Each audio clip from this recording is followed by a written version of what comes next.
अस्सलामुअलैकुम, welcome back to my new blog. आज माशाल्लाह ओमान में बहुत ही प्यारा ठंडा और बादलों से भरा हुआ मौसम हो रहा था और बहुत सारी जगह पे बारिश भी सुनने में आई है। तो मैंने कहा कि आज क्यों ना कोई मज़ेदार सी कुछ नया डिफरेंट सा बनाया जाए। तो मैंने क्रेप्स बनाए। क्रेप्स जो हैं वो बेसिकली बनते तो एग और सारे मटेरियल के साथ हैं, लेकिन मैंने आज जो है ना क्रिस्पी विदाउट एग यानी एगलेस क्रेप्स बनाए। और क्रेप्स जो वो हेल्दी फॉर्म में बनाए, जिनमें मैंने ओट और ये फ्लैक्स सीड्स थोड़ा सा ज़्यादा और थोड़े से सीड्स जो मेरे पास पड़े थे, पम्पकिन और सेसम इस तरह के जो सीड्स होते हैं, सनफ्लावर सीड, तो ये सब मैंने जो है वो इसके अंदर इसका एक पाउडर फॉर्म बनाना था, इसको ब्लेंड करना था। और जब इसका पाउडर बन जाता ना तो फिर मैंने इसको एक पेस्ट बनाना है। तो वैसे तो इसमें एग वगैरह और दूसरी चीज़ें डलती हैं और एक लिक्विड सा बन के मतलब बिल्कुल एक सॉफ्ट सा बैटर बनता है उसका। लेकिन मैंने जो बनाया ना वो बिल्कुल ना ये डोसा थे और ना ये क्रेप्स थे, लेकिन इसके बीच की कोई चीज़ थी और बहुत मज़े के बने थे, बहुत क्रिस्पी बने थे। मैंने ख़ुद फर्स्ट टाइम ट्राई किए, तो आप भी ज़रूर ट्राई कीजिएगा शाम की चाय के साथ, या कभी ऐसे कुछ हल्का सा कुछ क्रंची सा खाने का दिल चाहे ना, तो ये बहुत मज़े के बने थे। तो मैंने ना इसे थोड़ा सा पहले इसका पेस्ट बना के इसे थोड़ी देर के लिए रख दिया था ढककर, ताकि जो फ्लैक्स सीड्स हैं ना वो थोड़े नरम हो जाएं, और भी जो मैंने इसका पाउडर बनाया वो सब। तो फिर उसके बाद मैंने दोबारा से इसमें पानी डाल के इसको अच्छे से इसका पेस्ट बनाया, और जितना मुझे थिन पेस्ट रिक्वायर्ड था ना उतनी देर तक मैं पानी डालकर तो मैंने मतलब इस तरह का बैटर बना इसका।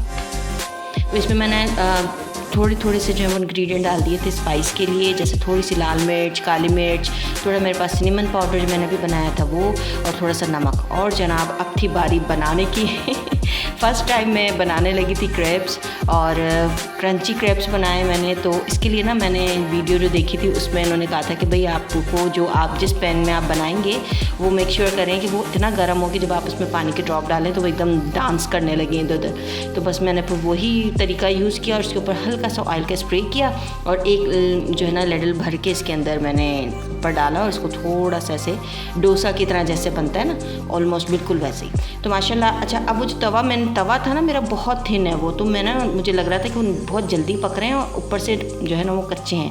तो मैंने ना फिर मोटा पैन लिया थोड़ा, और जिसका तला मोटा था, तो वो मैंने कहा इसके अंदर बना के देखती हूँ। और इसमें माशाल्लाह बिल्कुल सही बन रहे थे और जल्दी से ना रिमूव भी हो रहे थे, तवे में चिपक रहे थे।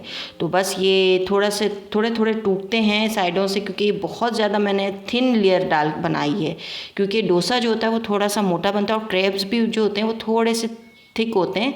लेकिन मैंने जो है ना इनको बहुत क्रिस्पी रखने के लिए, क्योंकि मुझे दिल चाह रहा था बहुत क्रंची सा खाने का, तो मैंने इसको ये बनाया। तो आपने अगर बनाना हो ना जैसे डोसा फॉर्म में बनाते हैं, तो आप ये इसी मटेरियल इसी बैटर के साथ जो है वो उस तरह से भी बना सकते हैं। तो बस क्रेप्स तो हमने खूब इंजॉय किए, सब ने मिलके खाए और अपने अपने कामों पे लग गए थे सब, क्योंकि आज जो ब्रंच किया था ना वो कल रात में मैंने आलू और पालक और गोश्त का सालन बनाया था, वही सुबह में जो है वो ब्रंच के तौर पे खाया था पराठों के साथ। तो इसलिए दोपहर में तो कुछ हमने बनाया नहीं था, और शाम में मैंने मतलब असर की नमाज से पहले ये क्रेप्स बना लिए थे। तो बस अभी भूख नहीं थी, और अब खाना मैंने जो है ना वो डिनर तैयार करना था, क्योंकि डिनर का टाइम हो रहा था। तो बस मैं मगरिब की नमाज़ पढ़ के किचन में आ गई थी। किचन थोड़ा सेट किया, दोपहर का जो थोड़ा बहुत बर्तन थे वो साफ़ किए, और शाम के खाने की तैयारी शुरू की मैंने डिनर की। तो आज जो है ना मैंने चने उबले हुए पड़े थे मेरे पास, वो निकाले मैंने, और मेरा दिल था कि आज ना गरम गरम, मौसम इतना मज़ेदार हो रहा है ना, गरम गरम पुलाव इस मौसम में बहुत अच्छा लगता है, मटर पुलाव हो, चने का पुलाव हो, जो भी। तो मैंने कहा बस आज आलू और चने का जो है ना बेहतरीन सा पुलाव बनाते हैं, मज़ेदार सा, और साथ में बनाते हैं मंदी के साथ खाने वाली जो बहुत ही मज़ेदार सी खट्टी और मज़ेदार जायके वाली टमाटर की चटनी बनती है, वो भी आज मैं बनाऊंगी। तो आप मेरे साथ आखिर तक देखते रहिएगा।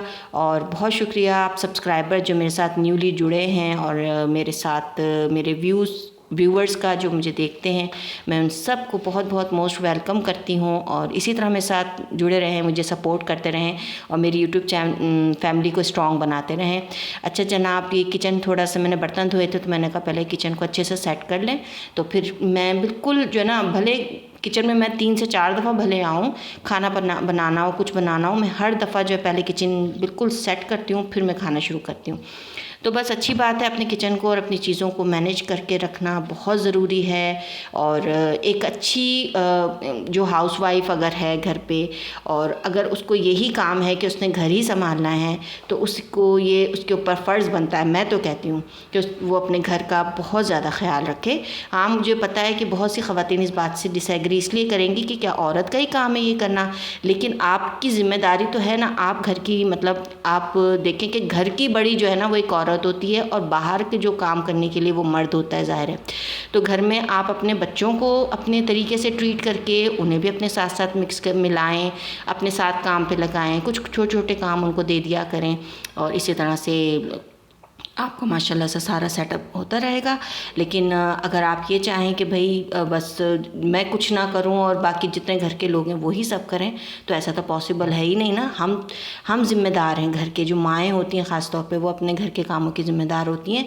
तो अपने घर को साफ़ सुथरा रखना, अपने घर को मैनेज रखना, वक्त पे खाना पकाना, बच्चों की ख्वाहिशात का ख्याल रखना, हस्बैंड की चीज़ों का ख्याल रखना, ये सब एक औरत की ज़िम्मेदारी है। और एक अच्छी वाइफ़ और एक अच्छी माँ की ये ज़िम्मेदारी अल्लाह ताला ने मतलब एक हमें बहुत अच्छी रिस्पॉन्सिबिलिटी दी है और ये बड़ी एक नेमत है। नेमत समझ के इसको मतलब इसका इस्तेमाल करें, इसका यूज़ करें। मतलब कि अल्लाह ताला ने जैसे हमें आँखें हाथ पाँव दिए हैं, ये भी एक नेमत है ना अल्लाह की। इसी तरह ये ज़िम्मेदारी जो घर की है ना, ये भी एक नेमत है, हर एक को नसीब नहीं होती। और इतना पुरसकून कि आपके पास कोई और अल्लाह का शुक्र है कोई तकलीफ़ दे काम नहीं है, कोई बात नहीं है ऐसी। अल्लाह का शुक्र है आपने सिर्फ रोज़ की रूटीन मैनेज करनी है, तो इसके लिए कोशिश क्या करें कि आप अच्छे से अच्छा और बेहतरीन जो है ना आप घर की मैनेजमेंट करें, ताकि आपके घर वाले भी आपसे खुश हों और आप भी मुतमईन रहें। और मेरे साथ ये होता है कि जब मैं बहुत अच्छा सा कोई काम करती हूँ ना, मतलब कोई खाना अच्छा सा बना के दे दिया बच्चों को, और जो उनके चेहरे पे खुशी आती है ना, उससे मुझे दिल को इतना इत्मीनान मिलता है, इतनी खुशी मिलती है कि शुक्र है मैंने आज कुछ ऐसा किया कि जो मेरे बच्चों को खुश हुए वो। और बिल्कुल भी कोई एक्सपेक्टेशन नहीं रखें बच्चों से, कोई उम्मीद नहीं रखें कि आप तो इतनी मेहनत कर रही हैं, बड़े होकर तो पता नहीं इन्होंने हमें पूछना भी है कि नहीं, ऐसी कोई बात नहीं है। अल्लाह ताला ने हमें जो ज़िम्मेदारी दी है हमें वो अच्छे तरीके से पूरी करनी है और अपने बच्चों की तरबियत भी ऐसी करनी है कि वो भी अपनी ज़िम्मेदारियाँ पूरी करने के काबिल हो जाएं इंशाअल्लाह ताला। और उनके लिए दुआ करते रहें एज अ मदर। और माँ बाप जो हैं वो बच्चों के लिए दुआएँ करने की, मैं कहती हूँ सबसे बड़ी ज़िम्मेदारी यही है। तो बस ये काम हो रहा था, साथ साथ मसाला भी भुन गया था बेहतरीन सा। और मुझे समझ नहीं आ रहा, मेरा यूट्यूब चैनल इतना स्लो ग्रो हो रहा है और मैंने बहुत सारे चैनल्स को देखा है कि माशाल्लाह से उनकी तो बड़ी ज़बरदस्त ग्रोथ हो जाती है, जबकि इसी तरह के चैनल, इसी तरह की वीडियोस वाले चैनल्स को भी देखा है। अल्लाह ताला उन्हें और तरक्की और कामयाबी दे।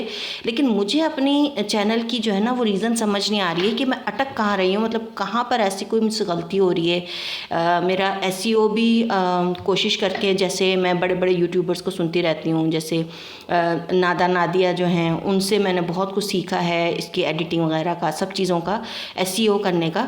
तो उसी तरीके से फॉलो कर रही हूँ मैं, लेकिन फिर भी मुझे समझ नहीं आ रहा, मेरे पास रिस्पॉन्स नहीं आ रहा है।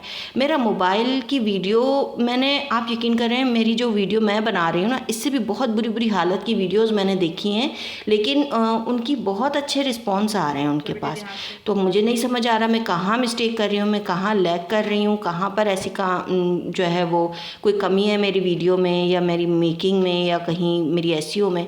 मैं तो भाई थक गई हूँ 6 महीने हो गए, मुझे कोई रिस्पॉन्स समझ नहीं आ रहा। लेकिन चलो खैर है। मेरा बेटा कह रहा है मम्मा आप नया चैनल एक और मतलब कर लें ना और इसको बंद कर दें। तो मैंने कहा बेटा मैंने इस पर बड़ी मेहनत की है, मैं कैसे बंद कर दूँ, मतलब कोशिश करती रहती हूँ, लगती हूँ, साल तो कम से कम लगाती हूँ उस पर। अगर नहीं रिस्पॉन्स आया तो फिर देखेंगे क्या करना है, नया चैनल बना लेंगे कोई और। क्योंकि मेरा तो बहुत ख्वाहिश है कि मैं जो ना इस काम को कंटिन्यू करूँ और मज़ा आ रहा है मुझे, बहुत रिलैक्सेशन मिलती है क्योंकि मैं अभी जॉब पे नहीं हूँ। तो जो घर पे ख़वातीन है ना, मुझे अंदाज़ा हुआ है कि वो उनके लिए मसरूफ़ रहना कितना ज़रूरी है, नहीं तो शैतानी ख़यालात, वसवसे और फालतू चीज़ें और मूड ख़राब और इरिटेशन ये सब होना शुरू हो जाता है। और मुझे हुआ भी ऐसा शुरू में, जब मैंने जॉब छोड़ी ना, तो एकदम से घर की रूटीन जब एकदम से सुबह से लेकर रात तक सिर्फ घर पे, तो मुझे शुरू का 1 महीना जो है वो एडजस्ट होने में काफ़ी टाइम लगा मुझे। तो फिर मैंने आहिस्ता आहिस्ता अपने रियलाइज़ किया, अपने आप को समझाया कि नहीं भाई ये मेरी ज़िंदगी का यही इस तरह से भी गुजारना है वक्त। बहुत सारे लोग ऐसे भी गुजारते हैं वक्त, क्योंकि मसला ये ना, मैं तो स्टार्टिंग से मतलब पहले स्टडीज़ में लगे रहे जब अम्मा अब्बा के घर में थे, तो फिर जब शादी हुई है, शादी के फ़ौरन बाद मैंने जॉब स्टार्ट कर दी थी। फिर बच्चे हो गए, बच्चों की उनको संभालना करना, और फिर साथ साथ जॉब भी चल रही थी। तो बस एक मेरी जो बिज़ी रूटीन थी ना, मुझे उसकी आदत हुई हुई थी बहुत ज़्यादा। तो अभी जो है वो मेरे पास तो कोई काम भी नहीं था, और मैंने कहा बस ये यूट्यूब चैनल बनाते हैं। इतने अच्छे अच्छे माशाल्लाह व्यूवर्स देखने वाले होते हैं, इतने अच्छे आपको व्यूवर्स आते हैं, आपको कमेंट्स मिलते हैं लोगों की तरफ से। कोई तो होते हैं ना जो अप्रिशिएट करने वाले होते हैं। तो बस मुझे तो बस ये, अब मेरे पास जितने भी मेरे अभी सब्सक्राइबर हुए हैं ना, मैं तो इन्हीं के लिए वीडियो बना रही हूँ। सच्ची बात जो है, इंशाल्लाह आगे भी जैसे जैसे बढ़ते जाएंगे, तो मेरी तो बहुत ख्वाहिश है कि मेरी तरफ से जो है ना 100% मेरी एफ़र्ट जाए, और बस फिर बाकी अल्लाह ताला इसमें कामयाबी दे इसी चैनल को, क्योंकि मैंने इस पर बहुत मेहनत की है। और मेरा बिल्कुल दिल नहीं है कि मैं कोई और नया शुरू करूँ नए तरीके से, और मुझे तो समझ नहीं आ रही कि इसमें मैं क्या कम कर रही हूँ, क्या गलत कर रही हूँ। तो आप लोगों को अगर पता चले ना, तो आप प्लीज़ ज़रूर, अगर आप लोग जानते हैं तो मुझे ज़रूर कमेंट करके बताएं कि आखिर मेरी इसमें क्या कमी हो गई। अच्छा, ये देखें कितना मज़ेदार सी ना मैंने ये चटनी बनाई। ये ना ज़्यादातर मंदी के साथ खाई जाती है यहाँ पर। तो इसके लिए टमाटर डालते हैं, और एक छोटा सा प्याज इसमें मैंने डाला है, और 2 हरी मिर्चें थी, और थोड़ा सा धनिया। तो बस उनको अच्छे से मैंने ब्लेंड कर लिया था, और थोड़ा सा नींबू का रस डाल दिया। अब ये जो केचप और ये सॉस देख रहे हैं, ये एडिशनली मैंने अपनी तरफ से एम ही थोड़ा सा टेस्ट देने के लिए मैंने कहा चलो वो डाल देते हैं। तो माशाल्लाह बहुत मज़े की। और जिस ब्लेंडर में मैंने पीसा ना, वही था वो जिसमें मैंने अदरक लहसुन पीसा था, तो उसका भी टेस्ट थोड़ा सा आया। अच्छा, दम देने रख दिया था, क्योंकि मेरे बच्चे भी चले गए थे काम पे अपने अपने एकेडमी में, और मेरे पास टाइम था बहुत, खाना भी मेरा बन गया था, दम पे रख दिया था। तो मैंने कहा कि चलो ड्रामा देख लेते हैं।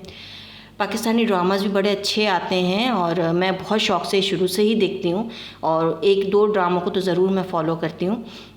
बस अभी जैसे फ़हद मुस्तफ़ा का ड्रामा भी गुजरा था, वो तो बड़ा ही फेमस हुआ, सारी दुनिया ने ही देखा। और अभी भी ये वाला ड्रामा जो है ना, ये अच्छा चल रहा है, ये जिसमें ये इश्क़ जनून जो नाम के से आ रहा है। तो मैंने वो भी देखा बैठ के, साथ साथ ये खाना भी बन गया था। बस अब डिनर का टाइम हो रहा था, बच्चों ने 9 बजे आना था वापस ना, तो वहाँ आएंगे तो फिर हम लोग बैठ के डिनर करेंगे। इतनी देर में मैंने सारी चीज़ें अरेंज कर ली थी। थोड़े से मेरे पास जो है वो आइसबर्ग और लेट्स लीव्स पड़े हुए थे, मैंने कहा इनको भी काट लेती हूँ, क्योंकि खीरा वगैरह ख़त्म हुआ था। अभी थोड़ी ग्रॉसरी करने भी जाना है, ग्रॉसरी का टाइम हो गया है, महीना पूरा हो गया है, क्योंकि मेरा महीना तो शुरू ही मिड में होता है, 15-16 के बाद हमारा महीना शुरू होता है। हम लोग इसमें अपना जो घर का हाउस रेंट है वो भी इन्हीं दिनों में देते हैं, फ़ीस वगैरह और जितने भी बिल्स हैं ये सब इन्हीं दिनों में पे करते हैं। तो ये अल्लाह का शुक्र है, यहाँ पर ये सहूलत है। तो हमने अपना महीना जो है ना वो मिड से शुरू किया है, क्योंकि पहली जो तारीख़ होती है ना महीने की, उसमें बड़ा टेंशन हो जाती है, कभी हाथ में होता है कभी नहीं होता। तो हमने हम लोग रेंट पे जब आए थे तो वो 17 ऑफ द मंथ की डेट थी, तो इसीलिए फिर हमने इसी मंथ से जो है अपना महीना शुरू किया हुआ है। तो बस सही है, अल्लाह का शुक्र है, सारे काम हो जाते हैं। अब देखें तो मज़े के जो आइसबर्ग है ना मुझे बड़े पसंद है। मैंने कहा सॉस के साथ लगा के ज़रा ट्राई करके देखती हूँ कैसा टेस्ट कैसा बना है। तो सॉस जो है ना वो बड़ी मज़ेदार बनी थी, और बच्चों ने खूब इंजॉय करके, गरम गरम पुलाव था साथ में, और साथ में ये सॉस बनी थी, बहुत मज़े की बनी थी। आप भी ज़रूर ट्राई कीजिएगा और मुझे कमेंट्स में बताइएगा। ये मंदी के साथ बनती है, और बिल्कुल एज़ इट इज़ माशाल्लाह बिल्कुल वैसा ही टेस्ट था। तो अभी टाइम था बच्चों के आने में, मैंने कहा ईशा की नमाज़ पढ़ लूँ। मैं नमाज़ पढ़ के जो है ना फ़राग़ हो जाती है ना, बिल्कुल रिलैक्स हो जाता है बंदा, और फिर जो दिल चाहता है अपना काम कर सकता है। मुझे उम्मीद है आज के व्लॉग आपको पसंद आया होगा, ज़रूर कमेंट करके बताइएगा। अपना ख्याल रखें, और मेरे इस चैनल का भी। अल्लाह हाफ़िज़।